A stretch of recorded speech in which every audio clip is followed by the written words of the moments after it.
The 2005 season started well before the first winter trip.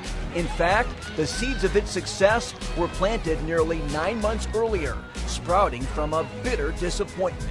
I think it fueled them all. I heard them say on several occasions, "We got our heart broken last year. We're not afraid of anything."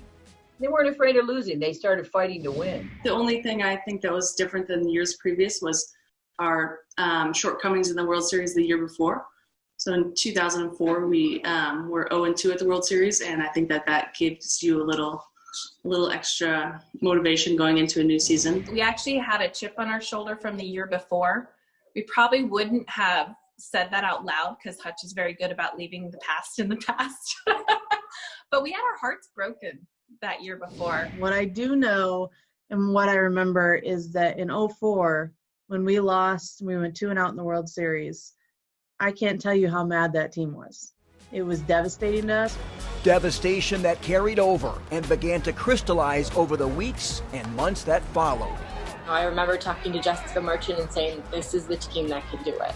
From the fall season, the preseason, we knew we had a lot of depth. We had a great incoming freshman class, and we all had the experience from the upperclassmen of many return trips to the World Series. Goals, they're laid out each season. Regionals, supers, making the World Series. That year, there was a different way of looking at it. And I can't remember who said it or if it was just the general consensus of all of us. We said, why do we just want to get to the World Series? We're tired of that. We want to win it. And so the voyage began. An early trip to California amidst a 25-1 start propelled the team to a #1 national ranking. We won a couple big games there, and that kind of put us on the map for the rest of the season. But I think it was the driving force behind us continuing to want to be the best and want to hold that #1 spot. I thought, this is terrible. I didn't think being ranked #1 in March was a good idea. And I was concerned that we would get ahead of ourselves because we've been very good at being in our one-pitch moment. And really, our kids were just not fazed by anything that happened. I remember coming back and Hutch asking us who was ranked #1 at this time in 2004. And no one knew. And she said, exactly. It doesn't matter. Handling success, it separates really good teams from great ones.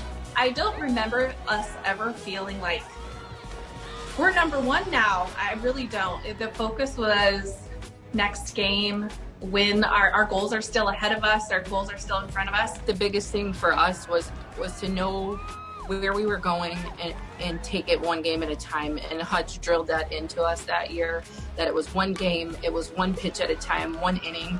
And we all just bought into the process, and we believed we were going to win from the beginning. The Wolverines wrapped up a 52-4 regular season and still ferried around that #1 ranking.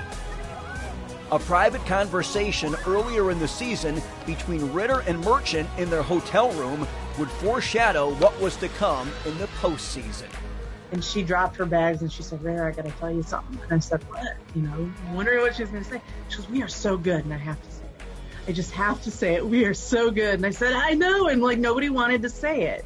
They just wanted to be this internal feeling of, gosh, we're really good, and not really bring it up because you were superstitious maybe a little bit. In part 2 of our 15th anniversary coverage, we'll dive into Michigan's historic playoff run. For MGO Blue TV, I'm Ed Kingersky.